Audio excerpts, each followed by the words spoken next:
Hello everyone, welcome back to Simplify Studies. In this video, we will learn about some states of the Plateau region. Let us first start with Madhya Pradesh. Bhopal is the capital of Madhya Pradesh and is almost in the center of India and is sometimes called the heart of India as Madhya means center in Sanskrit. Madhya Pradesh has historical places, forests, national parks, and many natural beauty. Narmada, which flows into the Arabian Sea, has its source in the Madhya Pradesh at Amarkantak, which is the meeting point of Vindhyas and Satpura hill ranges. Most of the Indian rivers flow eastward because of the tilt shift of peninsular region, but Narmada and Tapi rivers flow towards west, that is in Arabian Sea due to the formation of the Rift Valley. Rewa is the other name of river Narmada. It is also known as the lifeline of Madhya Pradesh and Gujarat. Here, I like to share a very interesting mythological story related to River Narmada and River Son. As per the story, the River Son wooed the mighty Narmada and she agreed to marry him. But when Son was coming towards his bride's place along with the Bharat in a slow procession, the curious and impatient Narmada decided to send her hairdresser Johila to check out the groom. Johila agreed to go, but said she doesn't have good clothes to appear in front of the Prince Son. So Narmada gave her own clothes and jewelries to her. But the moment Johila saw Prince Son, she fell in love with him and covered her face. Son mistook Johila as Narmada and he got engrossed in her talks. And on the other hand, when Johila did not return for very long, Narmada decided to go and check out. But when Narmada realized that her groom-to-be was so enjoying Johila's company, she stormed out of the house and flowed westward. The rejected, disheartened Son decided to leave Amarkantak and flew to an easterly direction. Eventually, Johila also flows eastward to join the Son. The Son is an important tributary of the river Ganga. But in some books it is written that Narmada and Son were born as two teardrops of Brahma. You can take a quick trip to Jabalpur to see the beautiful Narmada flowing past the famous marble rocks, a place where many Bollywood movies like Ashoka, Mohenjo-daro, etc. have been shot. Or near Bhopal, you can visit the famous Buddhist stupa at Sachi. It is on hilltop at Sachi town in Raisen district of Madhya Pradesh. Or you can visit the prehistoric cave paintings at Bhimbetka. Bhimbetka caves are named after Bhima, one of the 5 Pandavas of Mahabharata. Bhimbetka simply means sitting place of Bhima. It is fascinating to realize that people lived in Bhimbetka caves thousands of years ago and had good knowledge of paintings and colors. Only 12 caves are open for visitors out of 600 caves. You can also visit Gwalior, which is well known for its fort. Tansen, the famous musician of Emperor Akbar's time, is buried here, and a Tansen music festival is held here every year. Madhya Pradesh has the largest tribal population in India. The staple food of people is wheat, maize, or millets. They enjoy eating these with dal or pulses. The main tribal festival is Bhagoria. Every year, a dance festival is held at the famous Khajuraho temple. 90% of Khajuraho temple is dedicated to culture of Hinduism and Jainism. Madhya Pradesh is also famous for Chanderi and Maheshwari saris, woven by very skillful weavers. They are of really very fine fabric and are a mixture of silk and cotton. There are also many agriculture based industries like textile, sugar mills, and crushing oil from oilseeds.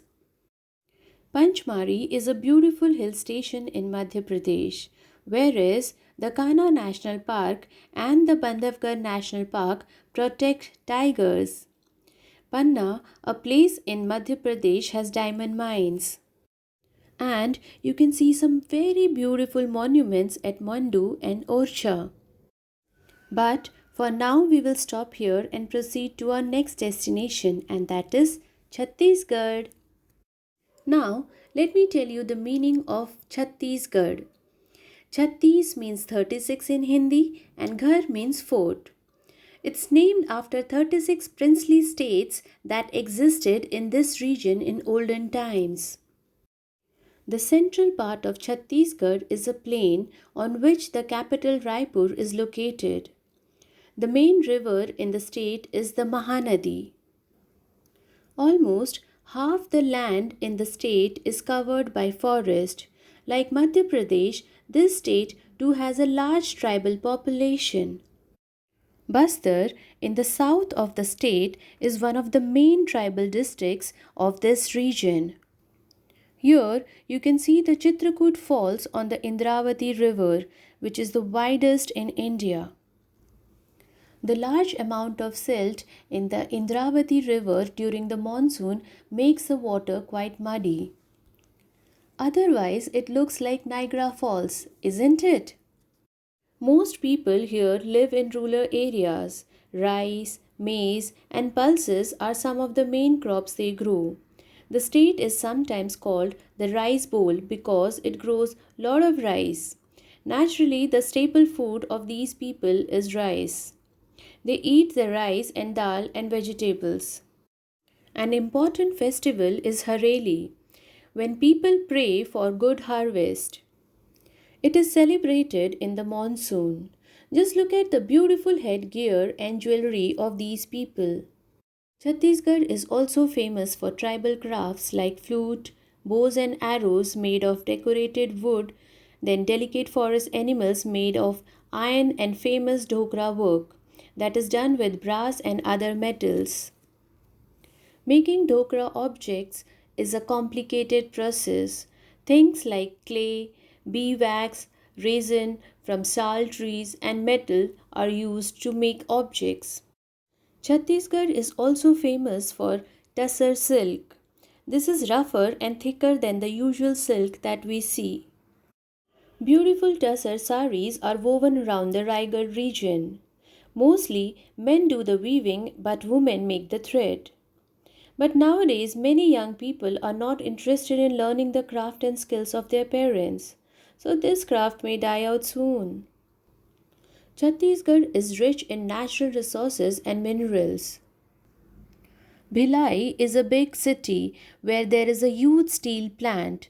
Bilaspur is also an important town. The Korba area has large power plants which use the coal found in this region.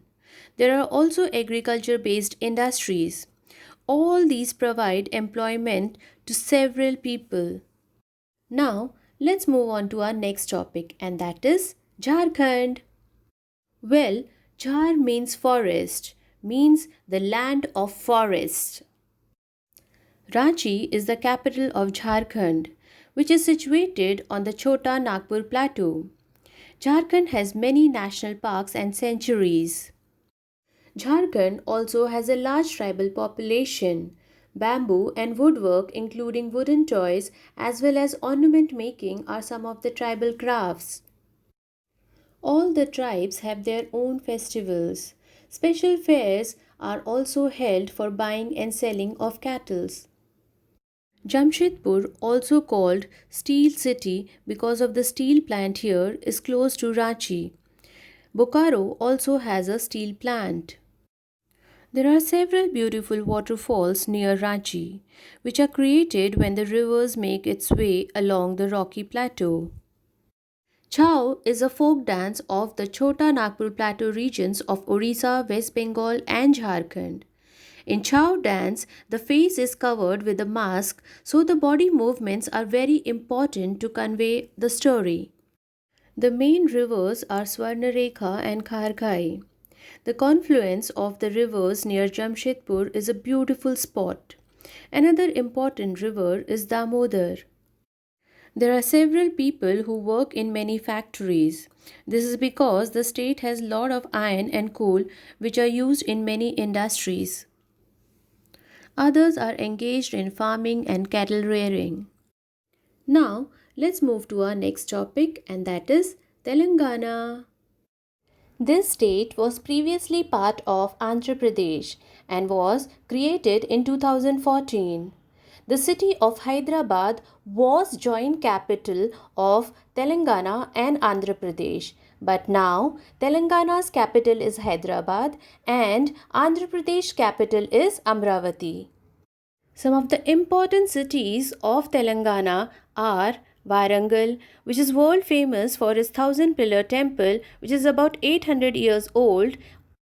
Then we have Nizamabad, which is famous for Nizamabad fort and dams. Karimnagar is also one of the important city here. The river Godavari and the Krishna flow through the state. The rocky part of the plateau have many thorny vegetation. Areas near the Godavari have thick forest. Farming is an important occupation in rural areas.